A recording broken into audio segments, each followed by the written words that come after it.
President Zelensky says more than 10 million Ukrainians are without power after Russia's latest missile attacks on energy infrastructure.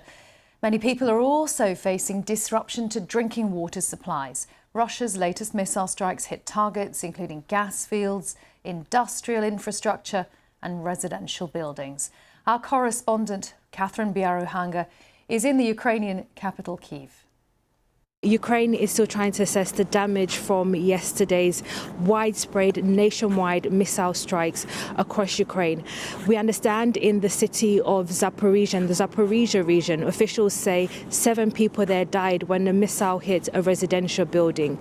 In Dnipro city, missiles hit an industrial plant and 14 people were injured, including a teenage girl.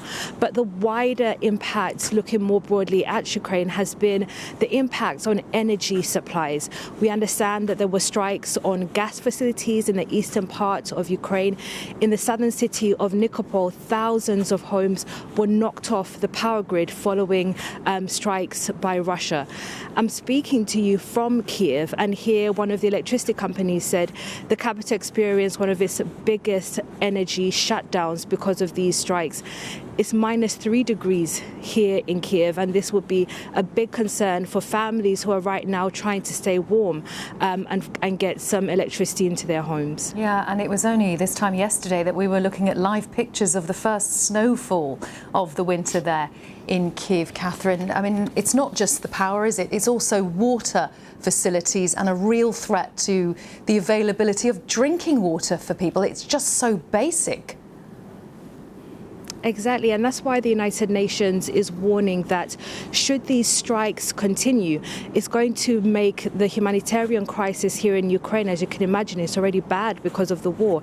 It's just going to make things even worse. And that's because electricity is really the backbone of services here in Ukraine. It powers hospitals. As you say, it also helps to pump water into people's homes.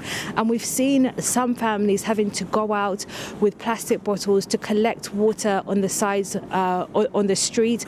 I spoke to one woman who says she's lucky that she has a borehole on her street. So when there's a power shutdown, she just nips out and then is able to fetch water. But that really isn't the way that people should be living.